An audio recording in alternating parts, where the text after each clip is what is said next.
వనం ఝాన్సీ రాణి ఈ రోజు తెల్లవారుజామున ఆయన సొంత నియోజకవర్గమైన అచ్చంపేట ప్రాంతం నుంచి హైదరాబాద్ బయలుదేరుతున్న నేపథ్యంలో హైదరాబాద్ నుంచి వస్తున్న ఇన్నోవా కారు ఝాన్సీ రాణి ఇప్పుడు షిఫ్ట్ లో బయలుదేరుతుంది. ఈ నేపథ్యంలో ఇక్కడ రెండు ఎదురుగా వస్తున్న ఢీకొట్టడంతో తెల్లవారుజామున కావడంతో ఢీకొట్టాయి.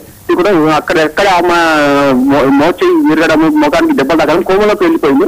ఇమీడియట్ అక్కడ ఉన్న బీజేపీ ఆమంగల్ నేత ఆచార్య, రాష్ట్ర నాయకుడు, రాష్ట్ర కార్యదర్శి ఆచార్యతో పాటు మరికొంత మాజీ ఉంటారు అక్కడ చేరుకొని ఆమెని సంతోష్ నగర్ లోని హాస్పిటల్ తీసుకెళ్ళడంతో రైతులు అక్కడ వైద్యులు సీరియస్ ఉంది.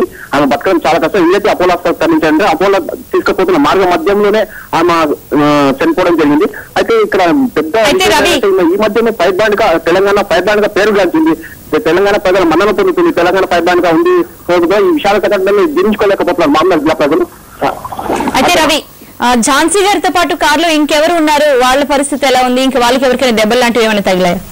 జాన్స్ తో పాటు డ్రైవర్ మరొక ఝాన్సీ రాణి వెంబడి ఉండే ఒక అతను కార్యదర్శిగా పనిచేసే అతను ఉన్నాడు. అయితే ఇద్దరికి గాయాలయ్యాయి, మరో ఇద్దరికి తీవ్ర గాయాలయ్యాయి. వాళ్ళ పరిస్థితి కూడా దానిలో ఒక పరిస్థితి విషమంగా ఉందంటున్నారు. అది ఏమో ఇంకా ఇప్పటికీ ఏం చెప్పలేమని వైద్యులు నిర్ధారించారు. అర్చన, అయితే ఇన్నోవాలో ప్రయాణిస్తున్న వారికి వాళ్ళ పరిస్థితి ఎలా ఉంది? ఇన్నోవాల ప్రయత్నం సంగతి విషయానికి వస్తే మనం ఇద్దరికి అక్కడ వారికి కూడా ఇద్దరు గాయాలయ్యాయి. వారిని అక్కడ దగ్గరలో ఉన్న హాస్పిటల్లో ఫస్ట్ ఎయిడ్ చేసుకొని హైదరాబాద్ తరలించడం కూడా జరిగింది వాళ్ళని. అయితే వారి పరిస్థితి ఇంకా అక్కడ ఏం జరిగింది అనేది ఇంకా మన వెళ్ళడం లేదు. మరి వాళ్ళ విషయం ఏంటనేది, ఎవరు అనేది, ఎక్కడి నుంచి వస్తుంది, వారు ఎక్కడ వెళ్తున్నారు అనే విషయం మరో 10 నిమిషాలు మనకు తెలియవచ్చు.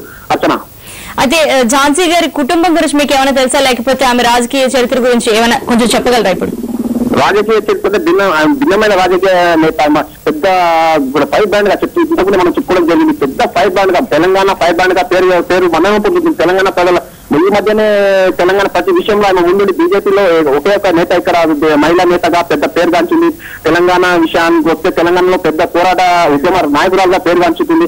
ఈ మధ్య ప్రతి పోరాటంలో ఇక్కడ మహబూబ్ నగర్ జిల్లా వరకు చూస్తే ప్రతి పోరాటం, తెలంగాణ ఉద్యమం ప్రతి పోరాటం ఆయన వచ్చి ఇక్కడ నేరుగా పాల్గొని ప్రతి సంఘటనలో పాల్పంచుకుంటుంది.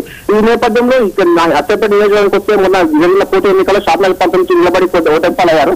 అయితే ఆ ఓటెంపాలని లెక్క చేయకుండా ప్రతి రాజకీయవేత్తని కలుపుకొని పోతూ ప్రతి నాయకుడిని దగ్గర చేసుకుంటూ ముందుకు పోవడమే అన్న వంతుగా భావించి వెళ్ళడం జరుగుతుంది. అయితే ఇక్కడ తెలంగాణ విషయానికి వస్తే మాత్రం తెలంగాణలో పెద్ద ఎవరు అంత పెద్ద ఉద్యమ నాయకులుగా పేరుగంటలేదు. ఈ ఝాన్సీ రాణి పెద్ద నాయకుల ఉద్యమ ప్రజల మందలం పొందుతుంది. ఫైర్ బ్యాండ్ గా పేరు ఈ మధ్యనే ప్రతి ఒక్క ఫైర్ బ్యాండ్ వచ్చింది, ఫైర్ బ్యాండ్ వచ్చింది అనే పేరు తిరగడం జరుగుతుంది. అర్చన, రవి, మీరు కాస్త